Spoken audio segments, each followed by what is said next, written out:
이제 여행이 자유화가 되면서 공항이 이제 살짝 이렇게 붐빈다는 이야기를 이렇게 좀 들었습니다. 한참 우리나라 사람들한테 인기 있던 그 해변 중에 한 군데가 보라카이예요. 아마 다녀오신 분들도 있을 텐데, 이 보라카이가 2018년도 4월 26일 날 폐쇄됐었습니다. 왜 그러냐면 그 막 환경 파괴 때문에 너무 쓰레기들, 또 거기 식당들 너무 오염이 많이 돼가지고 필리핀 정부에서 이제 극단의 조치를 딱 취한 것이죠. 그래서 2018년 4월 26일부터 11월까지 이렇게 통제를 6개월만 딱 한 겁니다. 근데 그 6개월 동안 얼마나 이 자연의 치유력이 대단한지 해변이 물이 막 깨끗해지고 단지 6개월을 이렇게 쉬게 했을 뿐인데 그렇게 이제 많이 회복이 되었다고 한 것이죠. 그래서 재개장을 한 이후로 그 해변의 썬베드도 다 치우고 이제 뭐 식당이나 뭐 이런 것들도 다 이렇게 정리를 좀 해서 깨끗함을 유지하게 되었다. 이제 그런 이야기를 제가 들었습니다.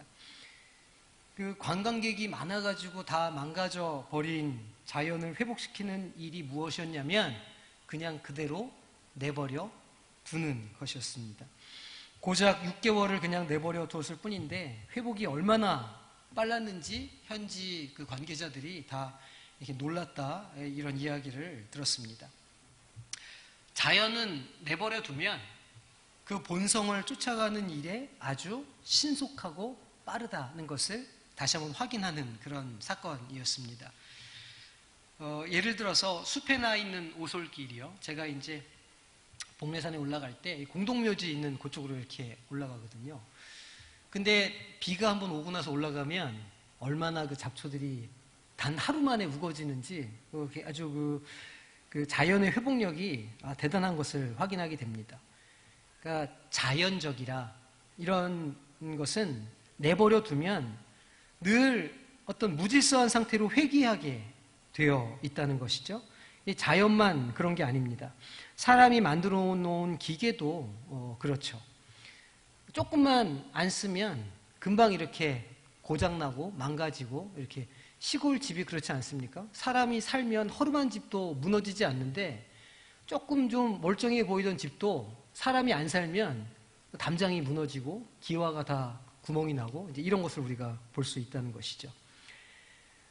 신앙생활도 그렇지 않은가 생각해 보게 됩니다. 그러니까 성령을 좇기 위해서 애쓰는 삶이 아니라면 자연스럽게 본성을 좇아서 살게 된다는 것이죠.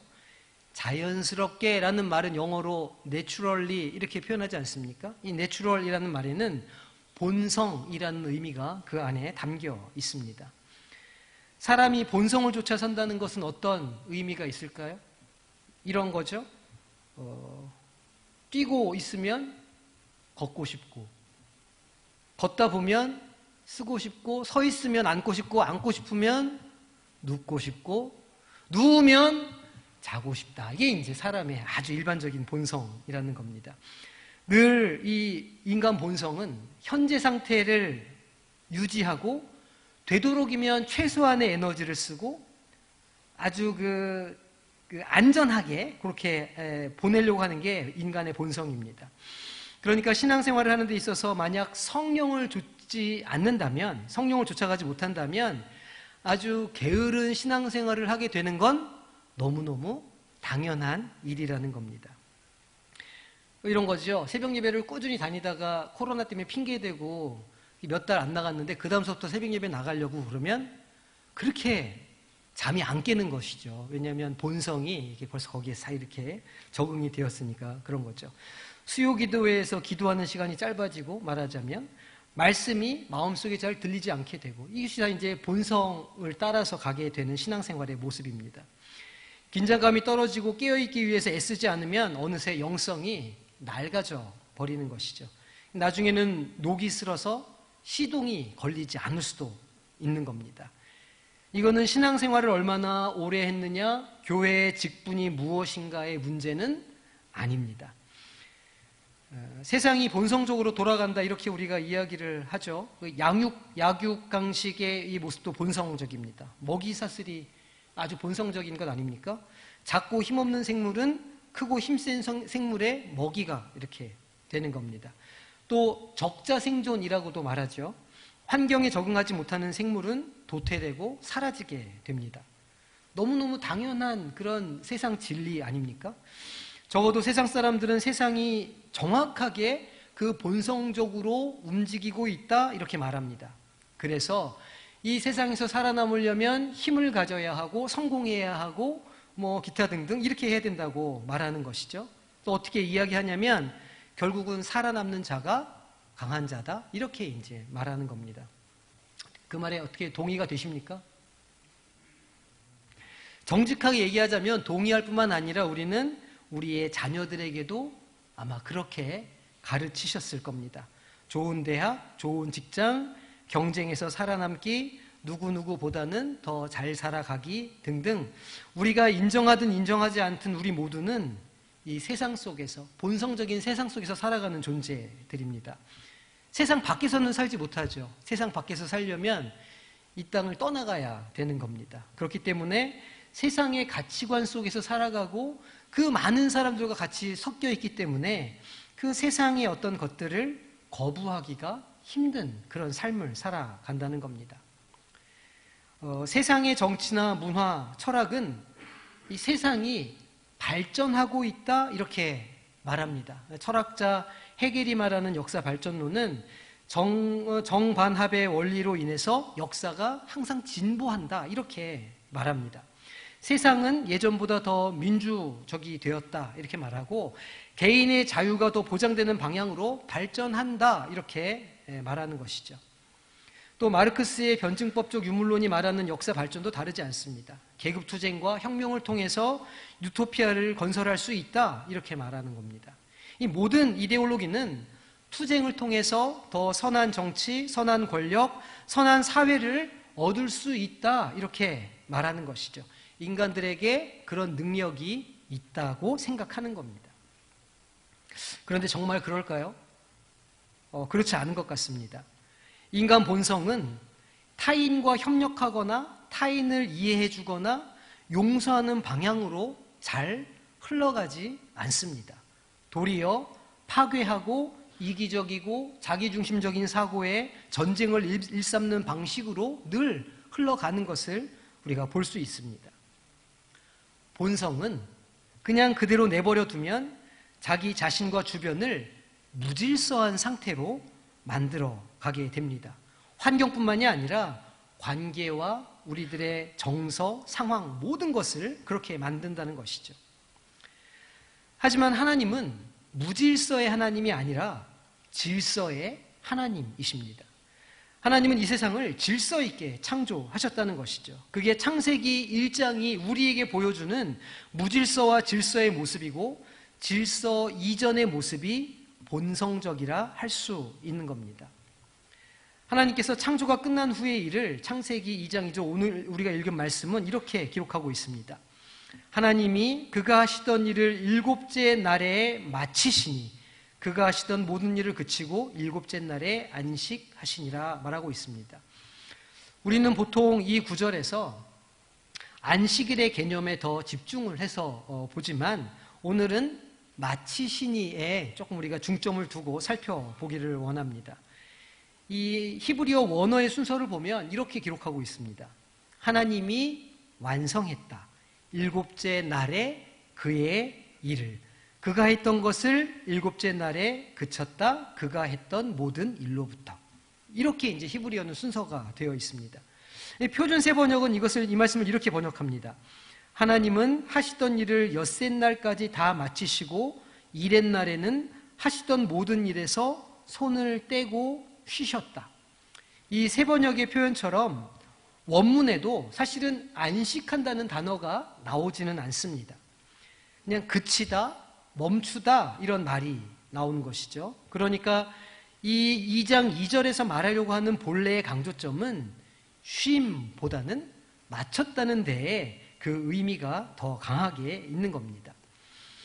하나님께서 여세 동안 하신 창조의 일은 한마디로 무질서함과 무의미함에 질서와 의미를 더하신 것이라고 우리가 그렇게 비유적으로 이해할 수 있습니다.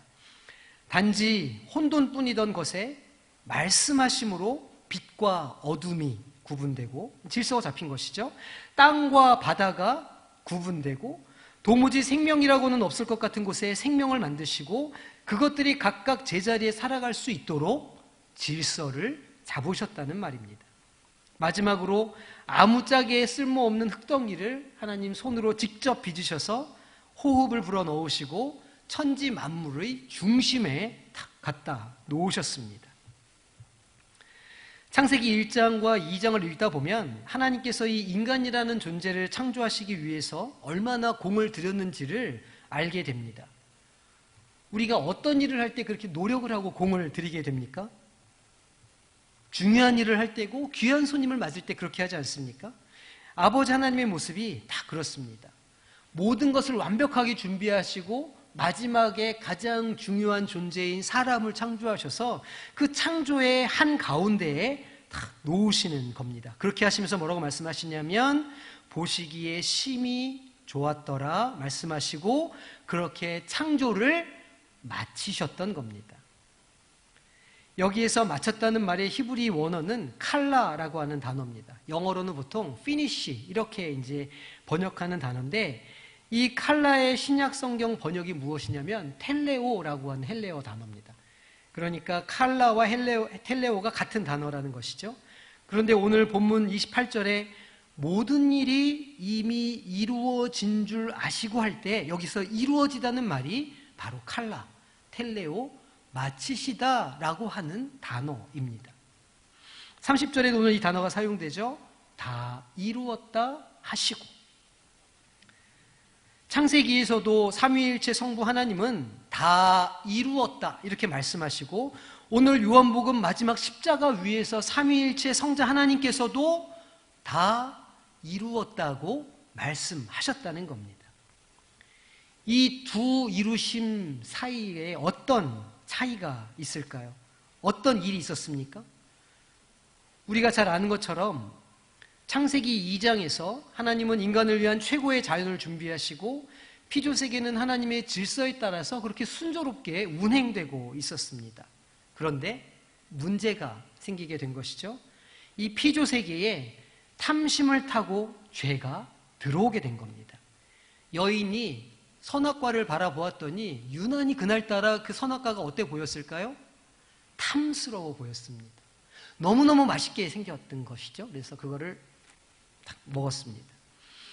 결국은 하나님의 말씀에 불순종하고 선악과를 먹게 되었고 이 일로 피조세계는 질서의 세계에서 본성의 세계로 타락하게 되었던 겁니다. 땅은 가시덤불과 엉겅퀴를 내는 본성을 갖게 되었고 인간들은 서로 짝을 찾아야 하고 경쟁하며 생육을 위해서 노력해야 하는 본성을 갖게 되었던 겁니다. 이 본성이 너무너무 타락하기가 쉽고 다른 길로 가기가 쉬운 겁니다. 소돔성이 그랬고 출애굽했던 아버지 세대의 삶이 그랬습니다. 사사시대의 이스라엘이 그랬죠. 하나님께서는 이 본성을 제어하시기 위해서 처음에는 시내산에서 율법을 주셨던 겁니다. 모세가 40일간 금식하며 받았던 그 10계명이 우리의 본성을 제어하라고 주신 말씀이라는 것이죠. 1계명이 무엇입니까? 너는 나 외에 다른 신들을 두지 말라는 말씀입니다. 이게 왜 1번일까요? 인간 본성은 눈에 보이는 것, 가까이 손에 닿는 것을 의지하는 본성을 가지고 있기 때문입니다. 눈에 보이는 신상, 손에 잡히는 현찰, 나무, 동물, 현대인들 역시도 점집을 찾고 부적을 붙이지만 정말 강력한 다른 신은 물질인 겁니다. 그게 많으면 행복할 것 같고 그게 많으면 두려움이 없을 것 같고 뭐든지 다 할 수 있을 것처럼 느껴진다는 겁니다. 두 번째 계명은 그래서 새긴 우상을 만들지 말라는 말씀입니다. 세 번째 계명은 하나님의 이름을 망령되게 부르지 말라는 것인데 여기에서 망령되게 부르지 말라고 하는 말씀은 하나님의 이름을 비웃거나 악용하지 말라는 의미가 아니라 하나님의 이름을 이용해서 개인적인 탐심을 채우려고 하는 시도를 하지 말라는 뜻입니다. 기복신앙을 하지 말라는 말씀이고 삶의 우선순위를 뒤바꾸지 말라는 말씀인 것이죠. 네 번째 계명은 뭡니까? 안식일을 거룩하게 지키라는 말씀입니다. 이건 시간 사용에 대한 본성을 제어하라는 말씀이죠. 안식일을 거룩하게 지키려면 우리의 일주일은 주일을 중심으로 돌아가야 합니다. 한 주간의 중심에 주일이 있고 그 주일에 마땅히 해야 할 일을 준비하고 그날을 소중하게 만들기 위해서 나머지 6날을 살아야 하는 겁니다. 나태함을 버리고 게으름을 이겨내야 하는 것이죠. 하지만 우리의 본성은 시간을 그렇게 사용하지 않습니다. 하루에 성경 읽는 1시간, 기도하는 1시간을 지키는 일이 얼마나 어려운 일입니까? 그렇게 한 주간 월요일부터 토요일까지 실컷 우리 뜻대로 우리 탐심대로 살다가 주일에 잠깐 한두 시간 하나님 앞에 서는 것으로 시간 사용을 퉁치려고 하는 겁니다. 그건 주일 성수에 대해서 완전히 오해하는 것이죠. 그 다음으로 이어지는 부모 공경, 또 살인하지 말 것, 간음과 도둑질, 거짓 증거, 탐심 제어 등의 율법들은 결국 인간의 본성이 부모의 사랑을 쉽게 잊어버리고 사리를 갖기 쉬우며 마음속으로 온갖 음탕한 생각을 하고 다른 사람의 것을 탐하는 쪽으로 쉽게 흘러간다는 것을 말해주고 있는 겁니다. 본성은 제어하지 않으면 100% 10계명의 모든 계명을 어기는 방향으로 흘러가게 되어 있는 겁니다. 그래서 이 10계명을 주셨는데 하나님께서 이 10계명을 주신 목적을 성취하셨을까요? 아닙니다. 율법은 결국 사람들의 본성이 얼마나 악하고 강력한지만을 드러내는 도구에 불과했습니다. 아무리 하나님께서 그의 백성들을 얼르고 달래고 시험하고 징계하셔도 그들은 다 자기의 본성을 따라 제갈 길로 가는 백성들이 되었다는 겁니다. 이스라엘의 역사가 그걸 증명하고 있죠. 그래서 하나님께서는 이 율법을 완성하시고 본래 창조하셨던 그 질서를 회복하시기 위한 새로운 계획을 품으셨습니다. 아담과 하와가 범죄하는 그 순간부터 그리고 그 계획이 예수 그리스도를 통해서 우리 가운데에서 이루어질 섭리를 계획하고 계셨던 겁니다. 예수님께서 우리 가운데 오시고 많은 일들을 하셨습니다.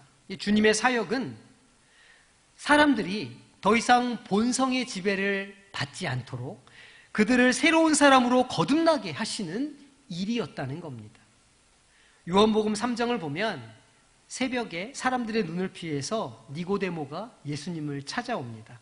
그리고 예수님한테 물어보는 거예요. 요한복음 3장 3절 말씀입니다. 예수께서 대답하여 이르시되 진실로 진실로 내게 이르노니 사람이 거듭나지 아니하면 하나님의 나라를 볼 수 없느니라. 이렇게 말씀하셨습니다. 니고데모는 이 거듭난다고 하는 말이 이해되지 않았습니다. 어떻게 다시 태어날 수 있습니까? 엄마 뱃속으로 다시 들어갔다 나오면 되는 겁니까? 이렇게 물어보는 것이죠. 이에 대해서 주님께서는 5절에서 이렇게 대답하십니다. 예수께서 대답하시되 진실로 진실로 내게 이르노니 사람이 물과 성령으로 나지 아니하면 하나님의 나라에 들어갈 수 없느니라. 여기에서 물로 거듭난다는 것은 세례를 받는 것을 의미합니다. 그리고 성령으로 난다는 것은 그 사람의 내면에 성령께서 거주하셔야 한다는 것을 의미하는 말씀입니다. 세례받는 것은 말하자면 결혼식이라고 생각하시면 됩니다. 결혼식을 치르지 않고 혼인신고만 해도 법적으로는 부부가 되지만 결혼식을 통해서 많은 사람들이 그 결혼의 증인이 되고 그들 앞에서 약속함으로써 공동체 안에서 공식적인 선언을 하는 것이 결혼식인 겁니다. 세례도 마찬가지죠.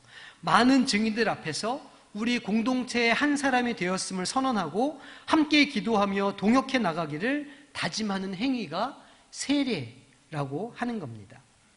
그래서 현대 교회 공동체로서 최소한의 의결권을 가지기 위한 조건이 세례 교인이냐 아니냐 하는 것이죠. 공동의회에 참석할 수 있는 조건이 뭡니까? 세례 교인이냐 아니냐는 겁니다. 그러니까 세례는 결코 받아도 되고 안 받아도 되는 옵션이 아니라 반드시 받아야 하는 그런 필수 조건인 것이죠. 그러면 거듭나기 위한 두 번째 조건인 성령으로 나는 것은 어떤 의미가 있을까요? 성령은 헬라어로 푸뉴마라고 쓰는데 이것을 구약의 히브리어로 바꾸면 루아흐라고 하는 단어로 바꿀 수 있습니다. 푸뉴마, 루아흐. 그런데 이 루아흐라는 단어는 창세기 1장에 등장하는 단어입니다. 하나님의 영이 수면에 운행하신다고 말씀하실 때 그 영을 루아흐라고 부릅니다. 그러니까 이 루아흐는 하나님의 영이며 또한 하나님의 호흡이라고 할 수 있는 것이죠.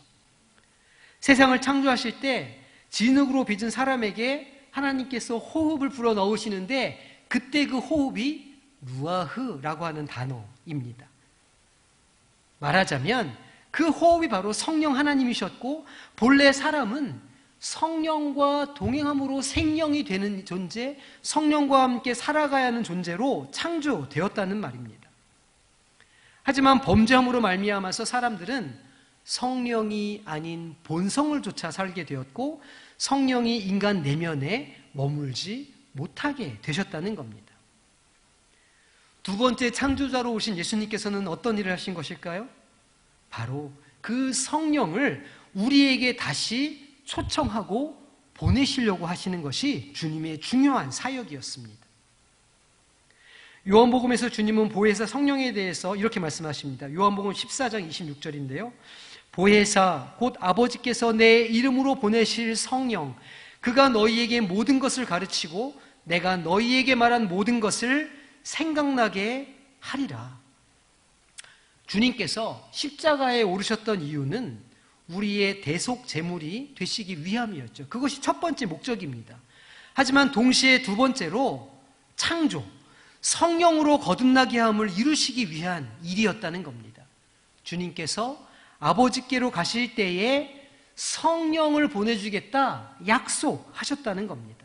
그렇기 때문에 주님께서 십자가에 달려서 마지막으로 하신 이 말씀 다 이루었다 하시는 이 말씀은 하나님의 첫 번째 창조에 이은 두 번째 창조의 완성에 대한 말씀이었다는 말입니다. 사도행전 1장 4절에 이렇게 기록하고 있습니다. 사도와 함께 모이사 그들에게 분부하여 이르시되 예루살렘을 떠나지 말고 내게서 들은 바 아버지께서 약속하신 것을 기다리라 말하고 있습니다. 여기에서 아버지께서 약속하신 것이 무엇입니까? 바로 성령 하나님입니다. 실제로 마가의 다락방에 성령께서 임하셨고 그들의 삶은 극적으로 변화하게 됩니다. 그래서 예수 그리스도를 구주로 영접하는 사람, 예수님을 믿는다고 마음으로 믿고 입으로 시인하는 사람들의 내면에는 주님께서 보내주신 성령님이 내주하시는 줄로 믿으시기를 바랍니다. 우리 이 시간 함께 고백해 볼까요? 이렇게 입으로 저를 따라서 고백하시는 겁니다. 예수님은 나의 주님이십니다. 나는 예수님을 믿습니다. 보혈의 공로를 믿습니다. 고린도전서 12장 3절에 이렇게 말씀하고 있어요.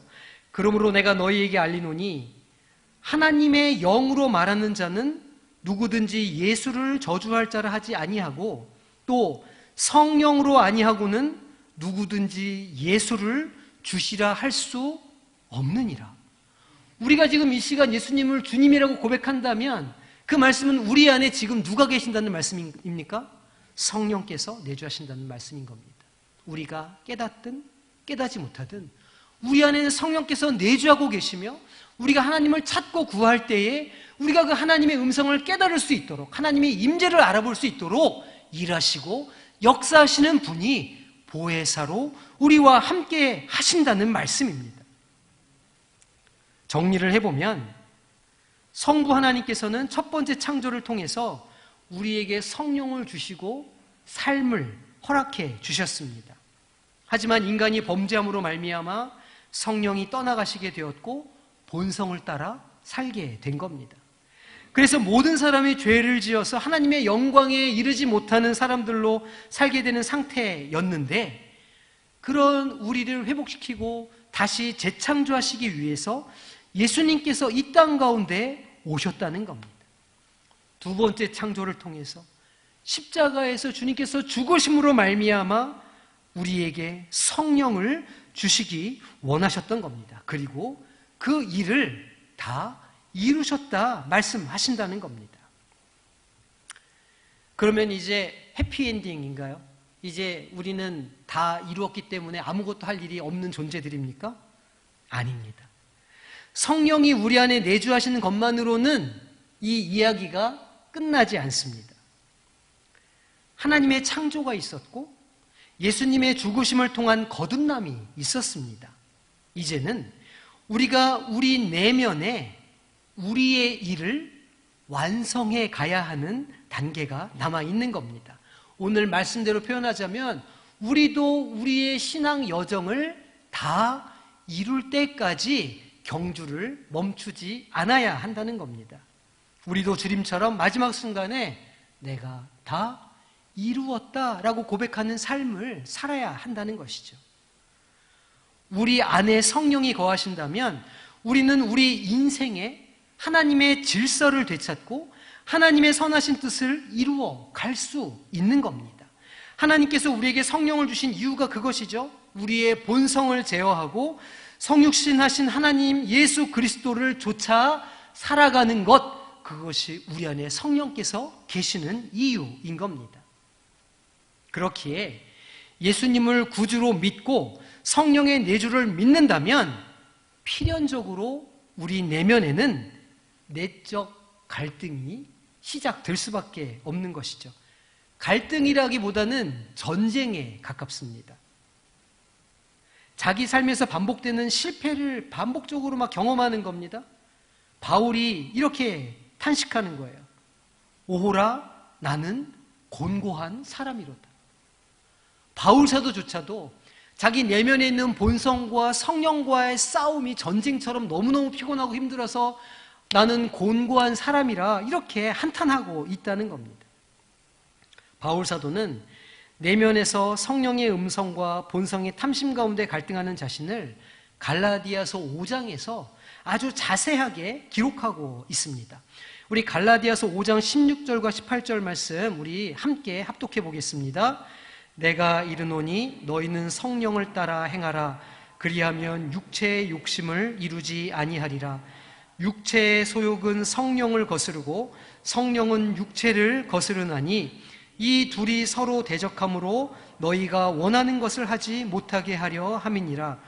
너희가 만일 성령의 인도하시는 바가 되면 율법 아래에 있지 아니하리라. 그러면서 바울은 본성을 따라 사는 사람의 삶의 결과를 계속해서 이렇게 말하는 겁니다. 우리 19절에서 21절까지의 말씀 같이 읽어보겠습니다. 육체의 일은 분명하니 곧 음행과 더러운 것과 호색과 우상 숭배와 주술과 원수 맺는 것과 분쟁과 시기와 분냄과 당 짓는 것과 분열함과 이단과 투기와 술 취함과 방탕함과 또 그와 같은 것들이라. 전에 너희에게 경계한 것 같이 경계하느니 이런 일을 하는 자들은 하나님 나라를 유업으로 받지 못할 것이요. 바울 사도는 지금 뭐라고 이야기하고 있냐면 성령을 따라 행하지 못하는 사람은 필연적으로 본성을 따라 살 것인데 본성을 따라 사는 사람의 삶에는 이런 일들이 나타날 것이라 예언하고 있는 겁니다. 만약 어느 교회에 어느 가정에 이런 일이 일어나고 있다면 이것은 그 가족들이 무엇을 따라 산다는 말입니까? 본성을 따라 살아가고 있다는 증거라는 말입니다. 그러면 그런 삶을 어떻게 돌이켜야 합니까? 성령을 따라 사는 삶으로 결단하고 바꿔가야 한다는 겁니다. 이어지는 22절과 24절에서 성령을 따라 사는 삶에 대해서 바울 사도는 계속 이야기합니다. 우리 한 목소리로 합독하겠습니다. 오직 성령의 열매는 사랑과 희락과 화평과 오래 참음과 자비와 양성과 충성과 온유와 절제니 이 같은 것을 금지할 법이 없느니라. 그리스도 예수의 사람들은 육체와 함께 그 정욕과 탐심을 십자가에 못 박았느니라. 아멘. 예수 그리스도의 사람들은, 성령이 내주하는 사람들의 삶은 자신의 본성을 십자가에 주님과 함께 못 박는 사람들이라는 겁니다. 그러니 매일매일 십자가 앞에 서지 않으면 그리스도인의 삶은 도무지 살아갈 수 없는 그런 인생들인 겁니다. 어떻게 매일매일 십자가 앞에 서지 않고 그리스도인이라고 말할 수 있습니까?